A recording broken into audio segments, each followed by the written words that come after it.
In a world overflowing with distractions, we seek meaning. How do we transform ambition into something deeper, into true fulfillment? I'm Sam Pepin, CEO of Course Educa, and I've spent years helping businesses succeed by connecting their goals to something bigger. On the Meaningful podcast, we explore not just how to win in business, but how to grow as individuals. Through conversation with thought leaders, innovators, and everyday heroes, we uncover the stories that drive us towards something greater. Whether you're striving for success, seeking purpose, or just looking for the next steps in your journey, this podcast is your guide to navigating the intersection of ambition, growth, and meaning. So please join me and our incredible guests as we redefine what's possible in both business and life. Enjoy.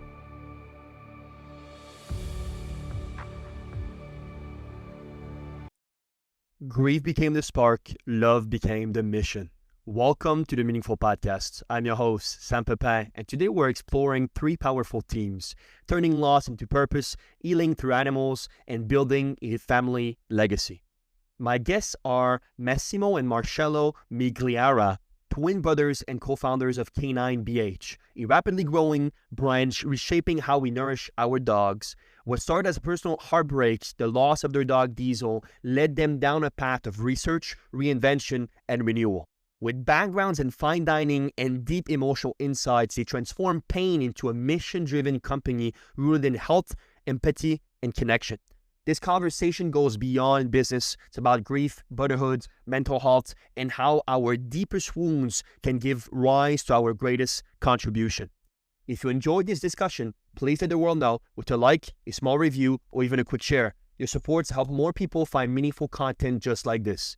Let's begin. Massimo and Marchello Migliara, welcome on the Meaningful Podcast. How are you guys doing? Doing very well. We're excited to be here, and it's a pleasure meeting you as well. And we're very excited to talk a bit about us and to maybe learn a little bit about yourself and your company and what you do. Absolutely. Well, I'm very glad to have the twins. The twins are in town, it seems like. I'm very glad to have both of you on the lines. And what you're doing is very interesting. And I think the story is very much worth sharing. So to kick us off, please tell us more about Canine BH. So essentially, we're a dog food company that we really try to enforce and specialize in serving dogs real food and not just, your typical kibble or dry food. We really emphasize on using real food and real ingredients. We believe that our dogs should eat the same food that we eat. Obviously, not exactly broken down the same way, but they should be eating real food because we as humans, we thrive on real food and our dogs thrive on real food as well. Sure. No, that makes a lot of sense. It seems to me like there's a real trend with all of that, right? There's a couple of companies that I saw both in the US and Canada sort of going on this path of taking care of your pets and just how important it is to obviously feed them nutritious foods and whole food, whatever you want to call it. I want to hear some of your opinion on all of that when it comes down to sort of this new awareness that people have concerning the well-being of their pets. Do you think that's actually a great thing, not only for the pets, but for nutrition altogether? Yeah, exactly. So we've been seeing a lot in recent years, people becoming more educated and just more curious about real food and how it benefits your dog. I think people are starting to realize that just like humans, processed foods is not ideal it's not ideal for humans, so it's not ideal for dogs as well. People are becoming more curious and wanting to educate themselves on what could they feed their dog that's different, because obviously our dogs, their lifespan is short compared to humans, right? So feeding our dogs real food will only extend their lifespan. So we want to spend as much time as we can with our dogs, and we want to try to give them, a happier and healthier life. You just want to enjoy your time as much as you can and enjoy every moment. So if there's a way we could extend their life and spend more time with them and make it more enjoyable for them as well. Yeah. So that's why we love our dogs so much. We both have our own dogs. So we want the best for them. We want to be able to see them and, enjoy our time with them as much as we can. And we want to be able to just nourish them in ways that, was unheard of before, or maybe people just didn't know or didn't understand beforehand. So we're trying to provide people with food that they could feed their dog that will help nourish them, and as well educating them as well. So we're trying to spread a lot of awareness, a lot of education on how people could make changes in their dogs' diets that will benefit them, and just trying to help as many dogs as possible. As to our social media platforms, we even started recently a YouTube channel as well that we're looking to develop in something in a learning center aspect. So that way we can not only teach, and like you said, provide with learning tips, tricks, and obviously the food as well for the busy bee who can't maybe make it themselves or just not as comfortable with food. So that way they have an option of buying it as well as or learning it and taking it upon themselves to make the food and go about nourishing the dog and making them, happy and healthy. Yeah, that's lovely. And I want to sort of bring you back to the sort of the beginning of all of this. It seemed like you guys both basically spent almost 10 years in the restaurants industry. And now you're just with this habit, passions, and missions to take over the dog food industry. So one thing that was always interesting to me is when you're thinking about how does your background as chef basically influence the way that you actually design your pet food meals today. Do you see any correlations? And tell me more how that makes you basically have an edge over other competition that simply doesn't have such a background and track record. So I'll take on this one. So one, being comfortable with food, us working in high volume restaurants and being able to produce in high quantities and being comfortable with playing with different flavors. And I mean, listen, dogs are not as particular and picky as humans are with flavors. We definitely don't want to give them something that's a bit, not as palatable. They've been eating kibble their whole life for the most part, a lot of dogs. And listen, eating dry crackers every day, I can speak for myself, and maybe most people are not going to be as keen to eating dry stuff every day. So just having more food in general is something that they'll thrive and they'll love a lot more. And so using different flavor profiles and kind of mixing in different berries and vegetables and protein as well. Just being able to add more flavor into the food as well and giving different variety, so dogs could really enjoy their food a lot more. That's something I feel like we have a bit of an advantage over other people. Obviously, being chefs for many years, we have the knowledge and the capability of knowing what really mixes well with other things, and just being able to complement certain ingredients.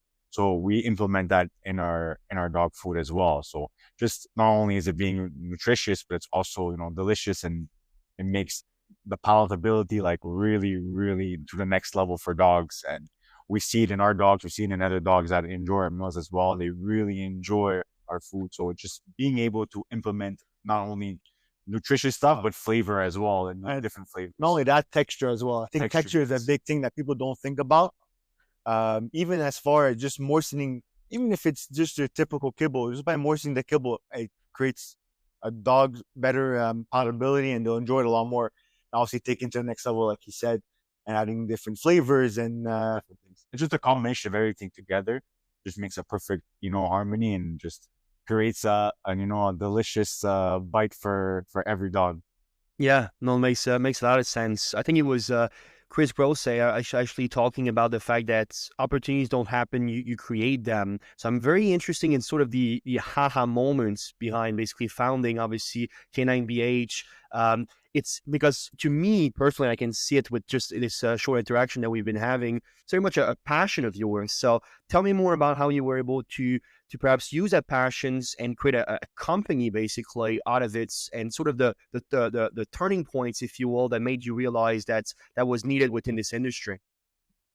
So basically, both our dogs have allergies, and we started. I guess the pivotal point when we started to really think about it was with my dog personally. When we first got him, and we were feeding him a traditional kibble diet, he was starting to show a lot of symptoms of allergies.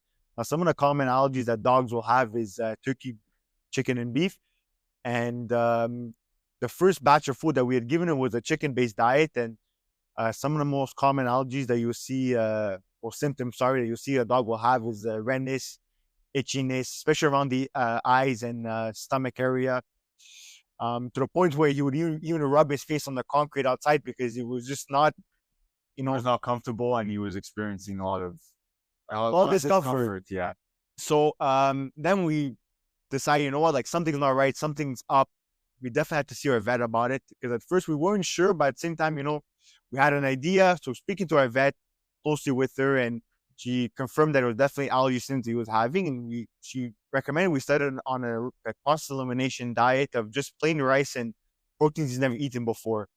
And slowly but surely, within a span of every month, and introducing different proteins, kind of pinpoint and figure out what he's allergic to. And then obviously he was definitely allergic to the three most common allergens that dogs will have. And the thing with a lot of kibble brands is that they're not worried about cross contamination. It's not like human food, where it's as regulated for us as it is for them. So a lot of these companies are not as careful with it. So we couldn't really feed him any brand of kibble because you never know. There's always a chance of cross contamination. And so we kind of decided to take it upon ourselves, being chefs and comfortable with food. We decided to do a bit of research and slowly learn what it is to feed our dogs real food and how to go about it. And we didn't want to lack on any nutrients or anything that they need to thrive. So we started developing our own recipes. At first, a lot of research on the internet, talking with a bit of a vet, even talking with a canine nutritionist as well, just because we found that a lot of vets aren't as knowledgeable on canine nutrition as you would think. So we had to definitely seek other aspects and other things. And the canine nutrition has definitely helped a lot. She gave us a lot of pinpoint ideas and stuff to really look out for and things to include, even as silly as it sounds, including eggshell powder and little things that nutrients, that make a difference in little nutrients that they will need to really be healthy and thrive in the long run. Sometimes there's little things that you won't notice at the beginning, but in the long run, if they're missing certain nutrients, you'll definitely see it.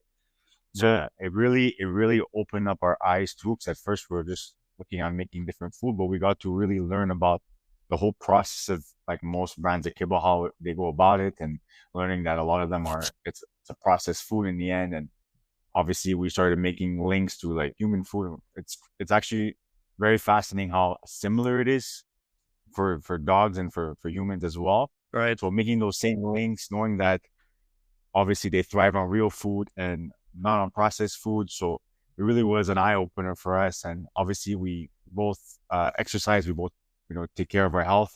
We really thought about it after, like, why didn't we think about it sooner to really take care of our dog's health to the best that we could?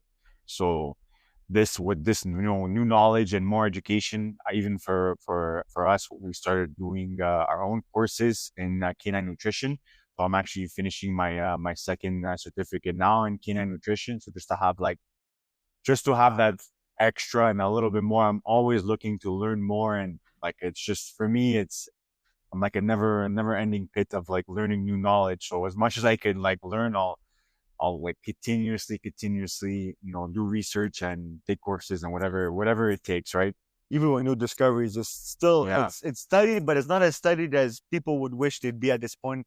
So there's still obviously new studies coming out and people discovering new things and different foods that could really make your dog thrive on. So trying to obviously learn all those new researchers that are coming up with new ideas. Yeah. So like the wow moment, we'll say, the aha moment was really when we had the allergy with his dog. Right. And we like slowly like learning and like trying to educate ourselves how we can make his own food. It kind of like educated us about what all the problems were with kibbles and other things. So like it just was like, aha, like now maybe this is our time and this is like our calling to help dogs other than our own dogs and like educate people and try to make an impact in our dog community. Nice. No, that's super interesting. And when you're thinking about sort of what was the first steps, the first couple of steps that you took to actually start Canine BH, is basically business and entrepreneurial ventures running in the family, or how did you basically sort of understand, all right, there's a need for this, but we are the people in which will take that passion and turn it into a profitable company at the end? So, I mean, from our grandfathers, our parents, they're entrepreneurs themselves. So definitely the entrepreneurial aspect in our family is very big. We have a lot of family members, aunts, uncles, cousins that are entrepreneurs. So we kind of have that already in our family. So we always wanted to do something on our own and have our own company. So it's definitely something in mind. At the same time, at first it was always food related with human food. Obviously, we were chefs and everything. From the time we started our careers, we always thought we were going to open up a restaurant. To say that we're going to open up our own dog food company was not a thought in our mind. We didn't think that was going to really be a thing, right? So But yeah, And then looking, researching, especially at the beginning, companies that make the food or do similar aspects of things. There's not many of them. Even family members with dogs, when they saw what we were doing with our own dogs, they're asking us questions. They're very curious. They just weren't informed. So we were thought, like this is an up and coming market. There's not many companies out there that do it, especially in Quebec. I don't really think there's many, if any, right now. there are some, yes, there are Well, there are some. people that sell in Quebec, but to produce Quebec, There are a lot that produce raw, so not like what we do. We do gently cooked food. Right. So it's a little bit different than raw, and we could maybe go into it a bit later of like the differences and why we chose to do gently cooked over raw. There's benefits to both, and well, like I said, we'll go into more in the detail later why we chose gently cooked. But yeah, we have like we were saying, we have a lot of family in that are entrepreneurs as well. So, and obviously ourselves, we always wanted to be entrepreneurs and have our own business. So we just, like we said, took it upon ourselves to start learning about not only about how we could help dogs and educating people, but also how to go about being entrepreneurs. We did a lot of our own research, a lot of reading. I read a lot of books. still to this day. Still to this day, I love to read. So it was a big learning process, and Still learning to still learning till today, and how to better structure, and the little things. And like I said before, it's never learning is never, there's no end to it, so it's endless. So I'm always looking for new ways or new ideas or just new things on how I can be a little bit better every day or wherever I need to be better in, right? Right. No, absolutely. Just like Benjamin Franklin said, the investment in knowledge pays the best dividends, right? So Exactly. that's always something to keep in mind. I'm very interested in sort of your mission to educate dog owner on nutrition. There's sort of a big education sort of aspect of what you guys are doing, starting a YouTube channel and all the rest that you were mentioning. And one thing that I always sort of had an interest in, passive interest in my side. I don't own a dog yet, but I'm sure will happen. Just the way it is nowadays. But what are some of the biggest misconceptions that's about commercial, basically dog foods, that you guys try to not only dispel, but also sorts of educate your audience towards understanding that there's actually a massive difference between, like you said, gently cooked foods and actual food that are vetted to the point of similar to a human beings than just something that you pick up on the shelf at Walmart, for example. So just tell me more about those biggest misconception that you guys are dispelling. Let's say a lot of people have like this, I guess that we could call it a misconception, or just like maybe just not knowing or not realizing that, like I said before, a lot of this food, one, is processed, and two, it's what exactly goes into making the food. So a lot of people don't realize or don't know is that a lot of cable brands tend to use high carbohydrate recipes, which dogs are, they do need some type of carbohydrates. I would like say it's definitely not a lot of carbohydrates. We're looking at, honestly, for dogs, max depending on like so many different factors, could be on activity levels or age or breed, whatever. Like the max you should be seeing is 20%. Okay. There's some brands that use like 50, 60, sometimes 70s, like high carb diets. So that's already an issue, because they need to be eating predominantly protein. They're mostly carnivores. They do, benefit and do need some plant matter, some, vegetable matter and fruit matter as well. But so like there's a huge problem with brands using cheap filler carbohydrates, just make their costs a lot lower and make it more cost effective for them, and they make more money. So in the end, they're looking out more for their pocket rather than the health of the dog, right? And then there's the issue of the type of proteins they're actually putting inside. So a lot of them, not only do they not put a lot of protein or put predominantly carb, they tend to use lower quality proteins.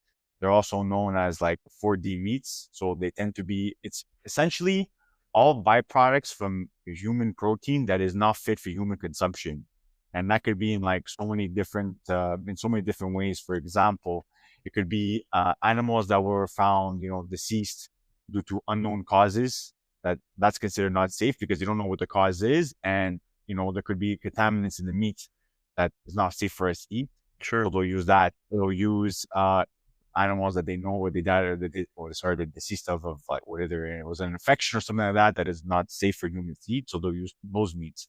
and they'll use all the scraps that are not, humans don't eat. For example, like a lot of tendons, a lot of like cartilage and other things as well. So they'll take all that, and how they like, how do I put this? They make it like safe for dogs so that they won't, get any infections or anything bad from it. Is they'll cook it, and they'll use a cooking process that involves like 3 to 4 times in high heat, which essentially they're like attempting to kill all the bacteria. Mm-hmm. But when you overcook it already once, twice, 3, 4 times, you're not only killing all the bad, all the bacteria, you're also killing all the good in it as well. Sure. Right? You're killing all those nutrients, all essentially that what the dog needs is all getting like, destroyed with high heat.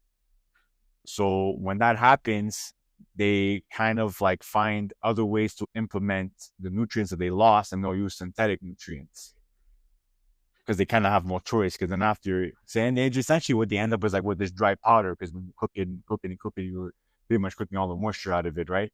You end up with this dry powder that has no disease or no infectious or anything bad in it, but you don't have nothing good in it as well. Sure. And then they implement all the other ingredients, they implement all those synthetic, vitamins and minerals. So we believe that we shouldn't be using synthetic vitamins and minerals. It should be just from the source directly, and you shouldn't need to kind of implement it back in. It should be there from the get-go, right? So that's where there's a lot of like, not a misconception, but a lot of like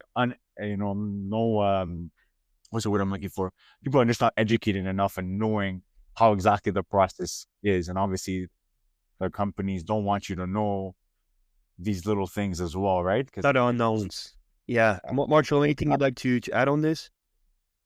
Honestly, I think he touched all the points.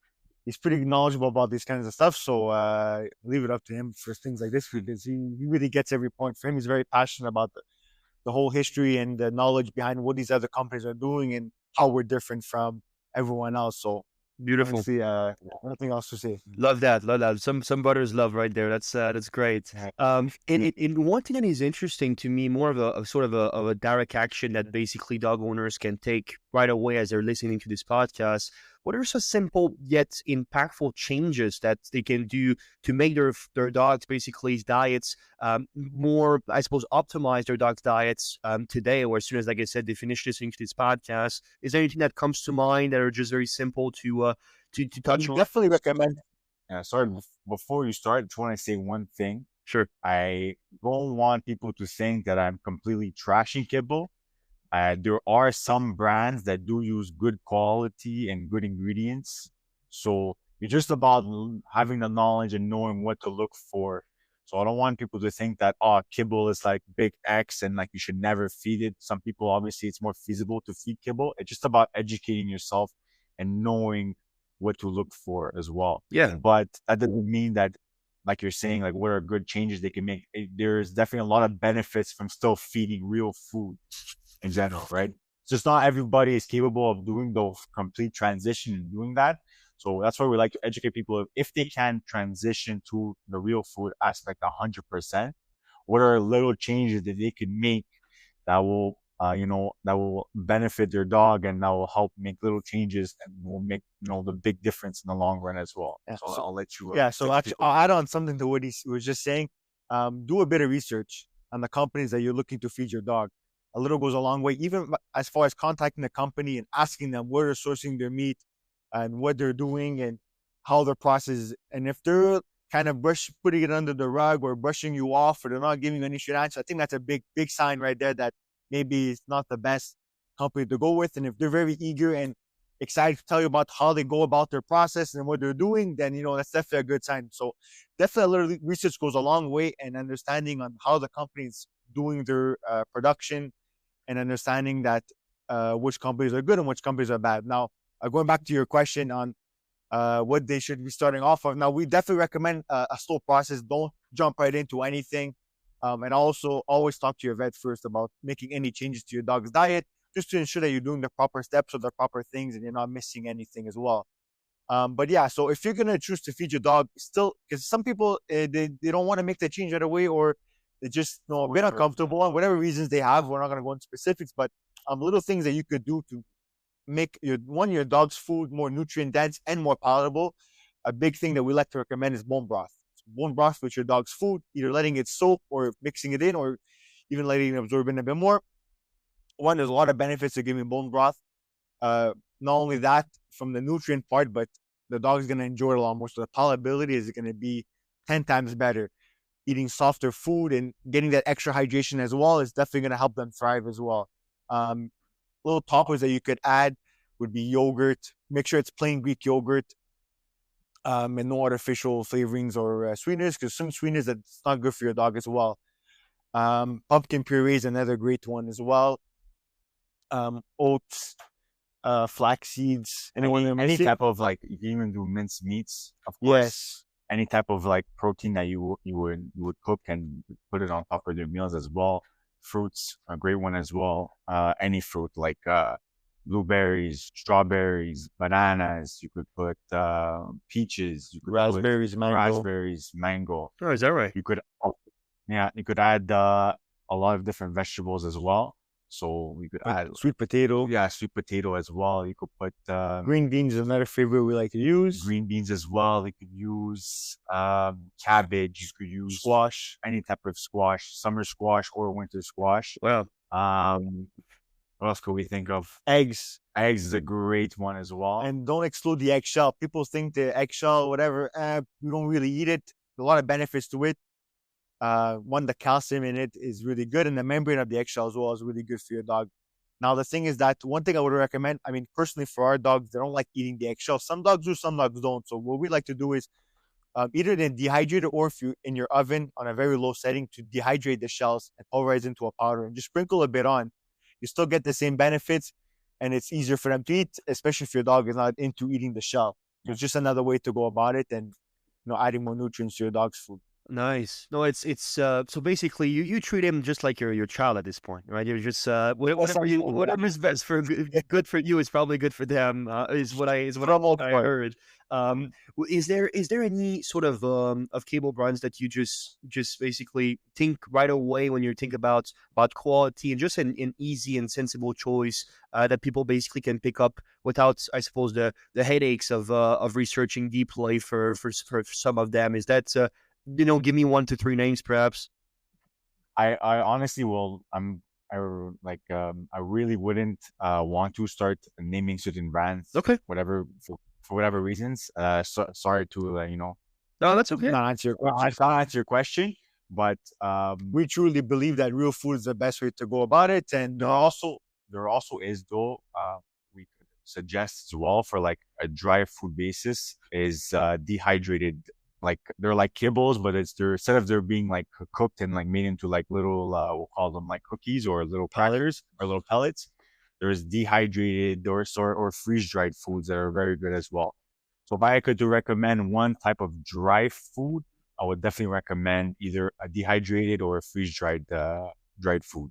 Those are usually based on my knowledge and my research, they tend to have a little bit more care into what they put in the food.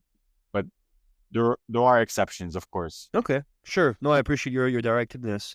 One thing that was very interesting during my research was basically the fact that it's very science-backed, right? You work very closely with the nutritionist, basically, to understand all the intricacy of how to better nourish, basically, these dogs. I'm very, very interested in sort of how was it for you two? Obviously, you two are chefs, obviously cuisine chefs, and now basically working very closely with an animal nutritionist, basically to influence some of your formalizations of those recipes. Tell me more about what it is to work closely with a professional like this one, and what you learned from them. Yeah, so one was also what was really big was learning some of the similarities and also learning the differences. So at first, it was a kind of like, we'll say, a bit overwhelming because there's a lot of, they had a lot of knowledge, and the person that we met with was like very passionate, and they kind of like threw a lot at us.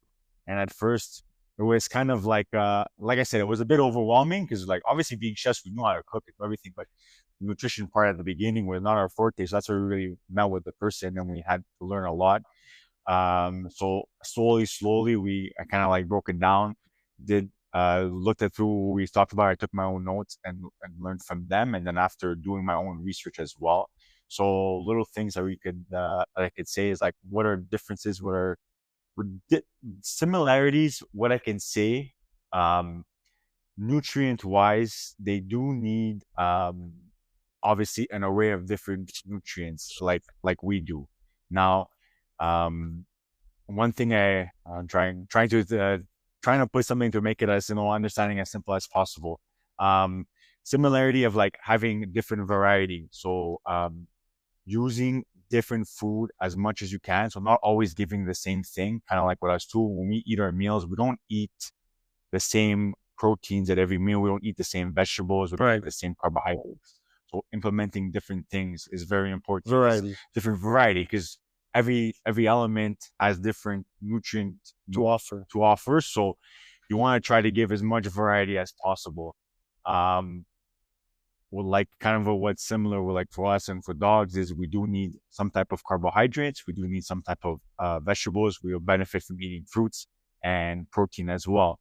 Now, the only difference we'll say in that is just the amount of protein. Dogs tend to be more on the carnivore side, so they need a lot more protein than necessarily we would in our diet.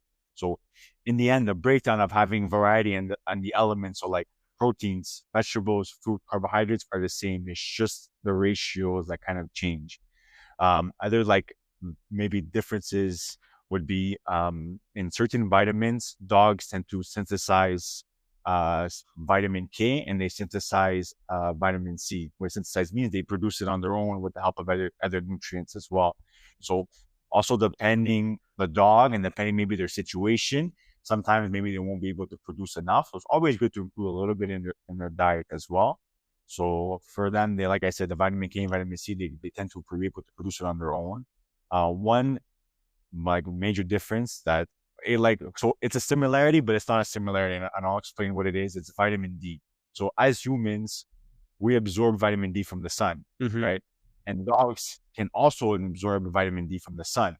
The only problem is that they have fur all around their body. Well, for the most part, there are maybe some dogs that are completely shaved and they're bare skin, but because they have a layer of fur, the sun is blocked from reaching their skin and being absorbed. So that's something needs to be in their diet. So they can absorb the vitamin D through the sun, but they don't because of the fur. So you need to make sure you implement that in their diet. So like I said, it's a similarity, but at the same time, because of one particular thing that caused an issue why they can absorb it, we need to make sure it's in their diet. But there are sources of vitamin D in like eggs and egg yolks and some proteins as well. Particularly, like, if I'm not mistaken, grass-fed beef that has a bit more vitamin D. So that's another thing too. And just to maybe go slightly off topic, animals, what you feed them will affect your nutrient breakdown and what they give to yourself. So let's say like a grain-fed cow and a grass-fed cow will have different nutrient breakdown, and you'll get nutrients from them, right? So it's a bit off topic, but yeah. So just, like I said, it's just the little similarities in like what exactly to eat. It's just a difference in the breakdowns, the difference in like how they absorb the nutrients as well. For the most part, like how the nutrients work, how certain nutrients affect other nutrients. For example, like calcium and phosphorus, most of the time they're linked together because they work very well together. Same thing for like in humans as it is for dogs. And there's other types of minerals as well that has the same effect. Okay. No, that's very interesting. Massimo, maybe you can enlighten me on this. I heard many times that fruits can be very dangerous for dogs, basically. Specifically, grapes, for example, is one that is named very often. It might be as well because of the digestive aspect of it, right? It's round, maybe you can just go through without them being able to truly bite on it. Is that true? Is that sort of a myth? Tell me more about basically how fruits can be beneficial to your dog. So grapes is definitely a very common one. That's not safe for dogs. It's not even the point of choking hazard. It's toxic to them. So grapes at all costs avoid. Okay. There's a bunch of other things as well that people are not very familiar with. Another one that most commonly known is chocolate as well. Yeah, there's chocolate. There's macadamia nuts as well. They're safe for dogs. Coffee as well. Coffee is actually no macchiatos for the dogs. No Starbies. Only Only pop cups, strictly. Only pop cups, exactly. What else am I missing? Xylitol is a big one. So that's one of the artificial sweeteners I was talking about before. So Yeah, so I'll make you talk about it. Go ahead. and so xylitol is an artificial sweetener that they use very commonly in our food. Particular, where you see a lot of is like peanut butter, which is like that's why they say when you feed your dog peanut butter to be very careful about the ingredients. It's particularly the xylitol inside. Well, yes, it's safe for us to eat, but it's not safe for dogs. Sure. Um, Other things as well is alcohol as well is toxic for dogs. I mean, to some extent, it is like considered toxic for us, but we're able to handle a lot more. Dogs are not able to handle it at all. So let's say like the grapes and the alcohol, like a wine, is definitely like a double whammy for.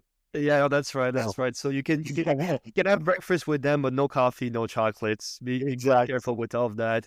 So that's very interesting. So from a food perspective, it seemed to me like there's basically some fruits like grapes, for example, that are bad. Tell me some fruits you were mentioning, basically berries, before that are actually seem to be quite good and so on. So I suppose that's the reason why it's so important to be educated, right? Because if you're not, and you're basically sort of within this framework where a whole category or whole classifications of nutrition or that should be banned because you just heard so, like fruits, for example. I thought all fruits was not good for dogs because of the sugar in it. You were mentioning about carbohydrates. Is that ideal? So I suppose is there a balance when it comes down to feeding fruits to your dogs? I like you're talking about like for carbohydrates, for Yes, example. specifically for carbohydrates. Yes. Particularly for carbohydrates, they do benefit from having carbohydrates, and I'll explain that a bit more into detail right now. Carbohydrates provide a source of energy for dogs. Mm-hmm. Obviously, they need some type of source of energy. When you provide a little bit of carbohydrates, they get that source of energy more from the carbohydrates, and that gives your protein and all your other, like more particularly your protein. Um, it just helps them in their digestive system grab the energy from the carbohydrates rather than grabbing it from the protein. They'll use the protein and all the other amino acids and all the other good stuff in there for other things. So that's why it's important to. Some people do say like, dogs don't need carbohydrates. Right. Well, you could argue about that for like almost anything, right? You don't absolutely need it. Right. For example, like they don't absolutely need protein; they just need the nitrogen inside of it and the amino acids. So if you could find another source of nitrogen and amino acids, then they'll be able to thrive. But what protein is predominantly made of that, and there's not any other like strong sources of that besides protein. So yes, they'll need proteins. Yes, they do need some type of energy source as well. And you would rather them grab, and that's why I say it's a little bit of carbohydrates. You'd rather them grab the energy that they need from the carbohydrates so that they could use the protein for other important purposes as well. So very important to use good quality carbohydrates. So refrain from using like any type of like bleached flours. If you're going to use any type of like grains or like flours, for example, I would stick to like whole grains, stuff that's like whole wheat flours, spelt flour, incorn flour. I mean, the other ones that are good. And I say any type of whole wheat flour is like amazing for dogs. You could definitely use that in your meals. Or Spelt's our favorite one. We definitely Yeah. hope to get people to use more spelt flour than anything. and spelt flour is amazing for dogs and it is for humans too. I may use it in a lot of my recipes for myself. I use it in my pizza dough recipes. So it's great because I have a bag of it and I use it for my dog and I use it for myself as well. Oats as well, another big one. That's great. Rice, amazing, both white and brown rice. Potatoes, sweet potatoes, other great sources of carbohydrates as well. Okay. So stick to things that you know and you trust, and like example, nothing bleached. Honestly, is like what we recommend is best for your dog. Yeah, no, makes sense. I'm wondering about some of the challenges you had within the pet food industry specifically. It seemed like you sort of uncovered, I suppose, the dark sides of the dog food industry, like any industries, right? There's righteous people and there's pretty unfortunately there's immoral people within that, I suppose, industry.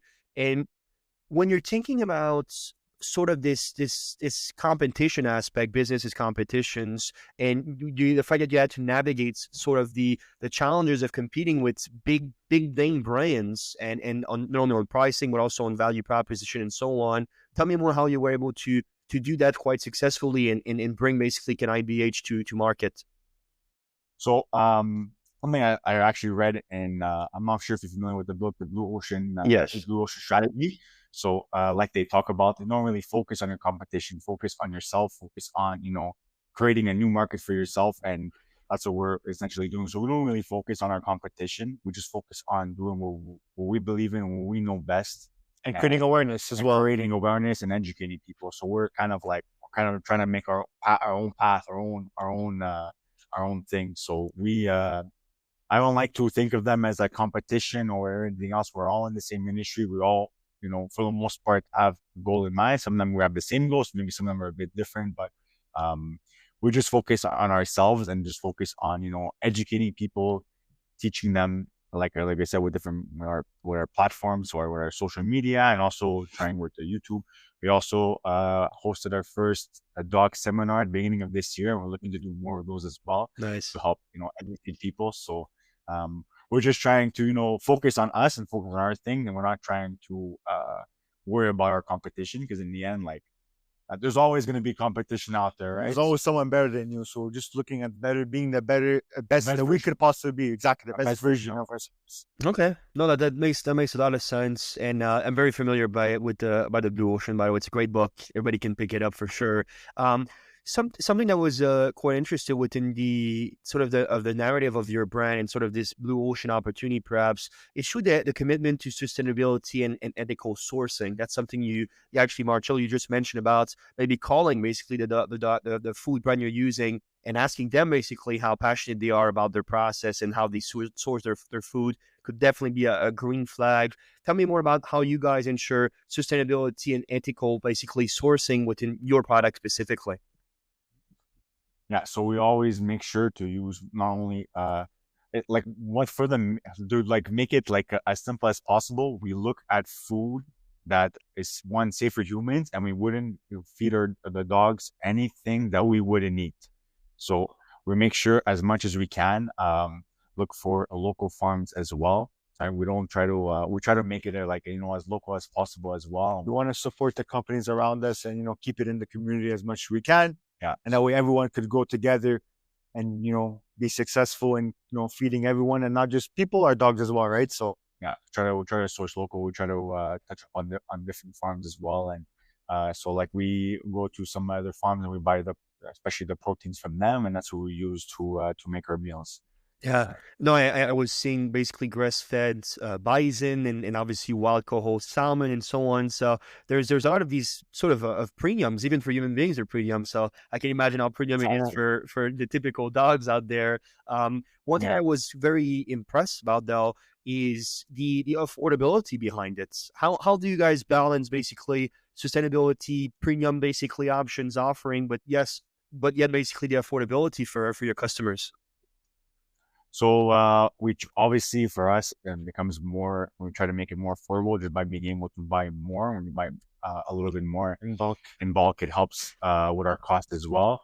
Also for the most part though, on our spectrum of what we do and whatever company do, we tend to be a little bit more on the pricier end. Sure. Depending on the size of your dog, of course. So but we obviously offer that quality, and that's what we're thriving on. And that's why we educate people as well of the importance of the quality, because this is what we believe in would be the best for our dogs and is the best for us as well. So we try our best to try to make it as affordable as possible. But obviously, if you're trying to compare it to kibble and whatever, it's obviously the price is tremendously different, right? Yeah.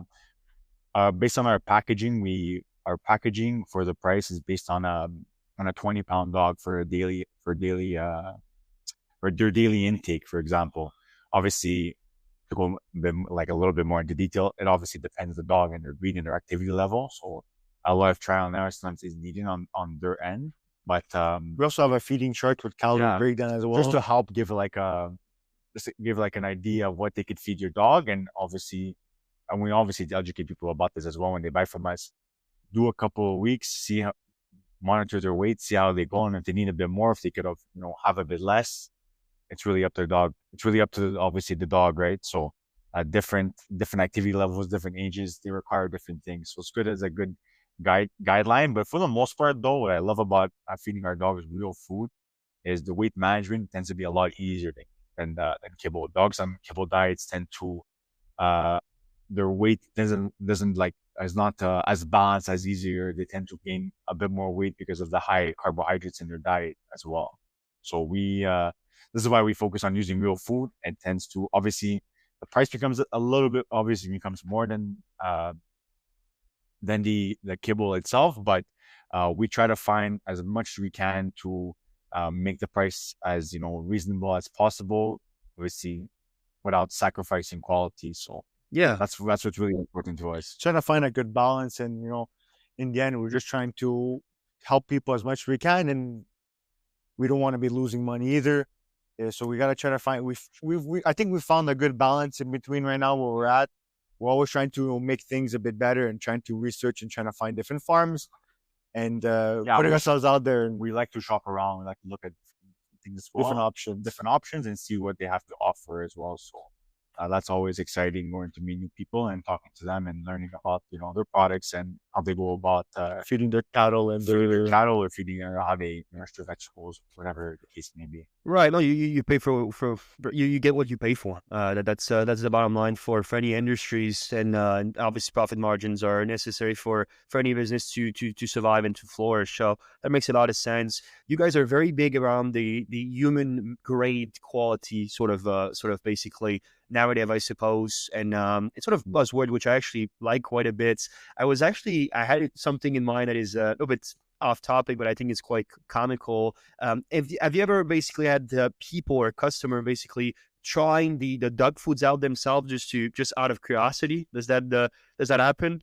Uh, That hasn't happened yet, but for myself, honestly, I do try it, for the most part when we make meals, just to, make sure that, everything's okay. And obviously it's all ingredients that we would eat. So I think it's more of a mental thing. People are like, "Oh no, it's for my dog." It's just all based on own mentality, but it's all real food. It's all things like it's all food that I personally would eat, and all stuff that I use for myself as well. So it's all delicious food. It's all good. Anybody theoretically you could pick up one of our meals and you could serve it for yourself and you could eat it, and you would definitely get some good out of it for sure. Get some good nutrients. we really strive and we really focus on a mentality of we wouldn't give our dogs what we wouldn't eat ourselves. Yeah. Right. So if I put it in my mouth, I put it in my dog's mouth, or vice versa. You know what I mean? So they're equal to us in the sense of we want to feed them what we would eat. I don't want to put something in their mouth that I wouldn't put in my mouth, honestly. But I do think eventually it will happen that someone's going to be curious and try it. So like I said, we put a lot of emphasis that it's great food, so people might get curious and might do it.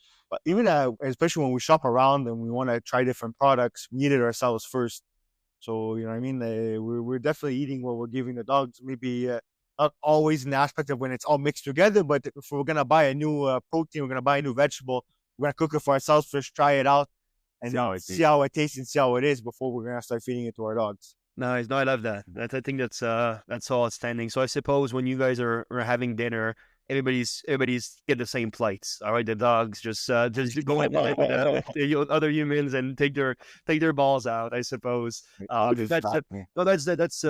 very lovely. And to me personally, I'm very much of a Steve Jobs type of understanding, which is, innovation distinguished between leaders and the followers. Nothing wrong with the followers, but I think what you guys are able to accomplish is like I said, thriving in the blue oceans, first and foremost. But second of all, is sort of this riding this very interesting momentum now that we've been seeing with basically pet health and pet basically sorts of understanding that there are other living basically beings. We should treat them no less than basically human beings, and it's something I think is in thriving industries, and you guys being at the forefront of such an innovation is quite interesting. I'm wondering, is there any signature recipe that you guys offers that maybe is one of your best sellers that perhaps others don't, or anything that separates you from your market from a recipe standpoint? Our best seller, I think, would be, the thing is that a lot of brands have predominantly chicken and turkey recipes, so people will tend to stick to what they know. Yeah. So I would definitely say our chicken and turkey recipes are some of the most popular. But to say there's one in particular that really stands out, I Oh, wouldn't say so, because we put key ingredients in each one to make them unique on themselves, to really enforce people, not enforce, but to kind of get people to change it up, like we were talking about yeah. before. And we also Go ahead. we stress a lot about giving your dog different nutrients in every meal or different types of nutrients, right? So we like to put a lot of, we like to educate people about feeding their dog different things. So people tend to buy a variety of things. But for the most part, especially at the beginning, people tend to be more comfortable with if their dog doesn't have any allergies, they'll stick to more like the turkey or the chicken because that's what they're like The most common more one. common with. If not, sometimes people maybe lean towards the beef as well. But right in particular, like my brother's dog, his favorite one is probably the pork one. Definitely the pork one. The pork one. Yeah, the little one, Bear. The little one, still 45 pounds. He's a half decent sized dog, but him, he loves the pork one. Hunter's definitely more into the beef. And so my brother has two dogs. Yeah. So one name is Hunter. He's a golden doodle. He's 65 pounds, and the other one is Bear. He's an Aussie doodle, and he's 44 pounds. Interesting. Yeah, no, it's Small interesting. dog. You guys talk about your dog like they're your children. It's just very it's just very it's just quite lovely. That's the part that's Get on. They're just sitting staring at the kitchen table, just talking. Oh, my dog much prefer the pork one, and let me tell you, it's very rich dish. I was seeing some of the customer review as well, saying that obviously gently cooked foods made their dog actually not only enjoy their meal more, but they basically finish it. They're sort of like looking forward to the next meal instead of seeing in some household where the dog shy away from the food, they don't want to eat. Is that an added advantage perhaps on top of the quality, to just make sure that your dog actually is excited to eat just like we are, and not just like with his tail under his paw and just saying, well, all right, I need to survive, but I just really don't want to do this. Tell me more about that. Yeah, So you know what? I'll go first. So like speaking on, because we just spoke about my dogs, when we first got them and we were feeding them the traditional diets that most people do, they weren't really big eaters, especially Hunter. Sometimes he would go 2 3 days without eating, and he really wasn't keen on the kibble diet. When we started feeding them the real food, I swear they'd never skip a meal. When it's 5 o'clock, they're barking at me. They're punching their bowls. We're hungry. We want it now.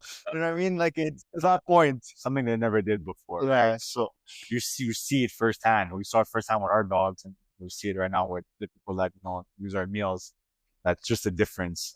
Even the same thing with my dog at the beginning. Like he wasn't as big on eating, and he wasn't very keen with the kibble diet. And as soon as you made that switch, like they love it. The flavor, the complete difference of like the texture and everything is it's night and day. And having meals that are like worry free for you as a dog owner, or as a pet parent, sorry. Just it's one less stress that you have to really worry about than having your dog eat it every meal. It's because as much as they say that not to worry, your dog won't starve himself, it's still never a comfortable feeling not seeing your dog eat, especially when it's a day and it's 2 days. They don't want it. But now, like, Yeah. now it just makes me so happy to see him eat. Already, young families that have to compete with their kids being picky eaters. You don't want to compete with your dog either, right? That's right. No, I think that's such an underrated basically point of focus for you guys, because that is something that I hear very often with paired parents, as you call them. Let's use that term forward. To basically they tell that very often about, hey, my dog doesn't want to eat. Then you basically worry if it's any type of maybe virus they have, or anything basically outside of just they don't like the food they're serving them. So that's also, I think, something quite major. I'm wondering, do you see your company expanding beyond basically fresh dog food? You were talking about the fact that there's advantages and disadvantage basically towards gently cooked compared to raw, for example. Tell me more about if you're trying to add some dynamics to your lineup mid to long term wise. So long term wise, we are looking to one for like the gently cooked. We're looking to have different proteins as well and expand on that. And eventually we will maybe venture into the raw food as well, because there is benefits from both, and there are advantages and disadvantages to both.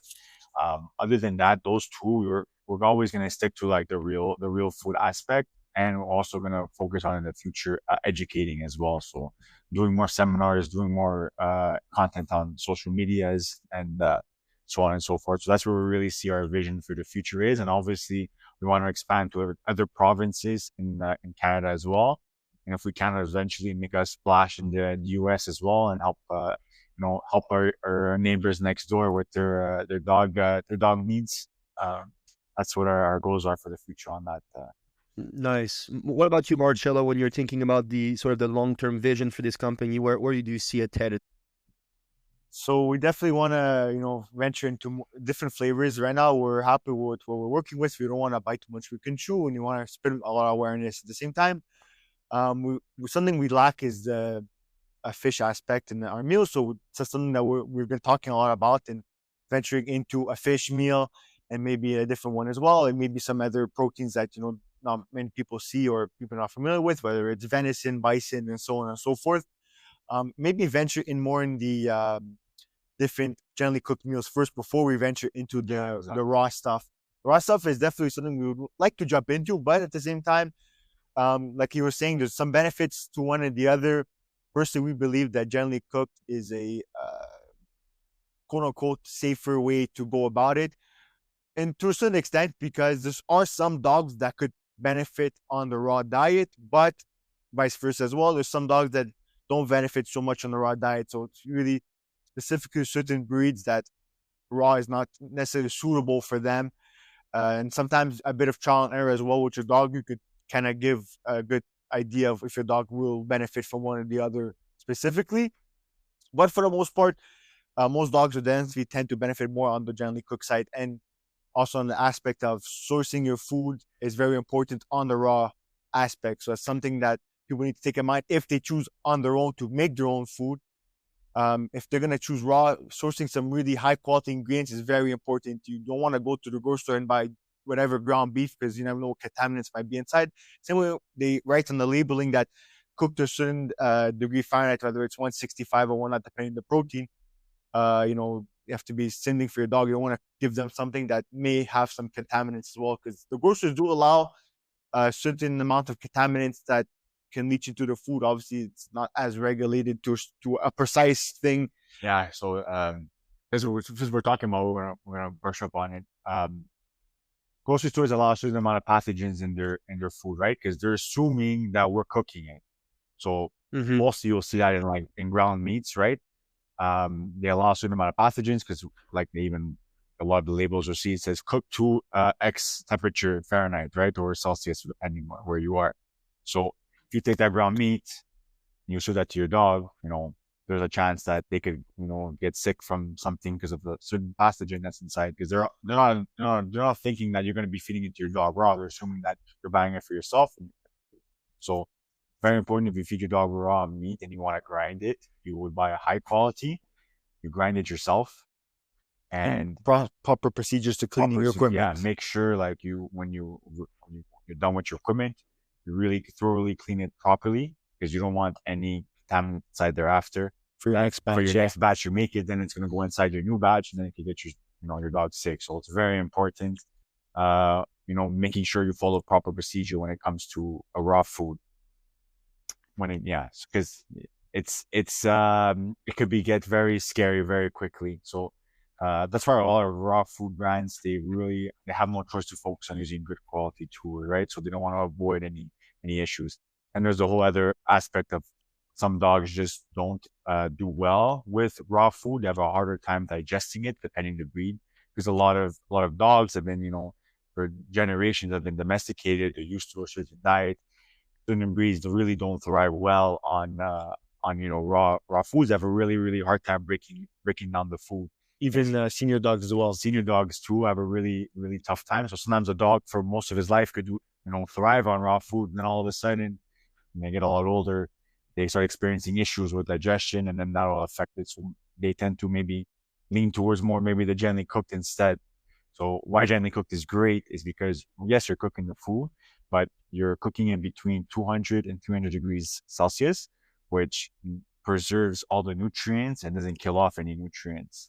So you still get all the benefits from raw food, except all the pathogens that could potentially be inside are killed off, and it's a lot easier to digest for dogs.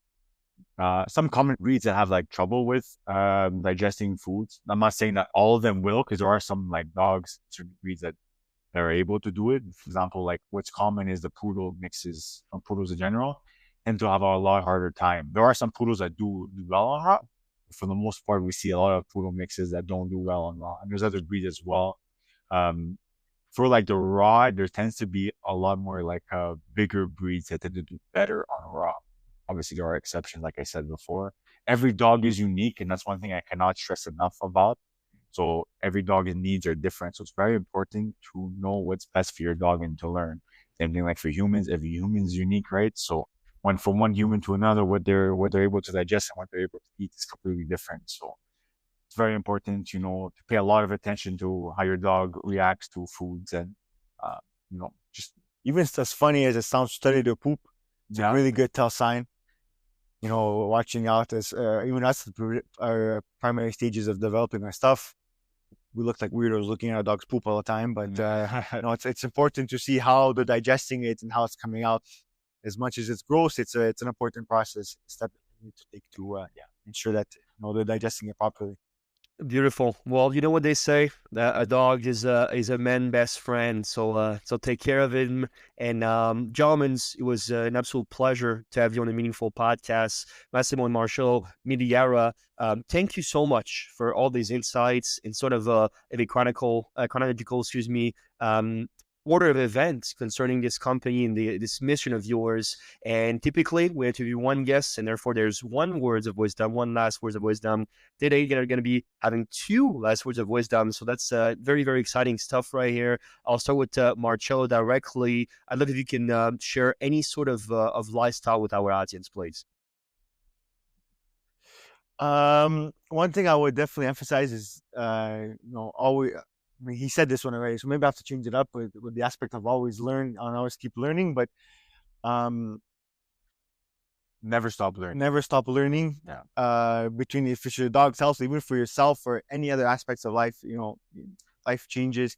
There's always something to learn, and there's always something to learn that's not. How can I put this in a better way? Learn what not to do. Sometimes the most important lesson is to learn from other people's mistakes and kind of not make those mistakes on yourself, right? So definitely want to take advantage of other people's mistakes and learn from them, and not to make the same mistakes as well. Yeah. What about you, Massimo? Anything else you'd like to share? What I would like to share, something that I strongly believe in, is following your passion. And if you're passionate about something and you want to do it, don't be scared. Don't be scared to make mistakes. Much as you want to learn from other people's mistakes, everybody makes mistakes. And it's part of the learning process. And if you're not, if you're not trying, then you're not making mistakes, then you're not doing what you're meant to do, right? So, follow your dreams. I guess you could say that. Thank you for spending your time with us today on the Meaningful Podcast. If you enjoyed this episode, please leave a review or share it with someone who could benefit from it. And always remember, your story matters. Make it meaningful. We hope to see you next time.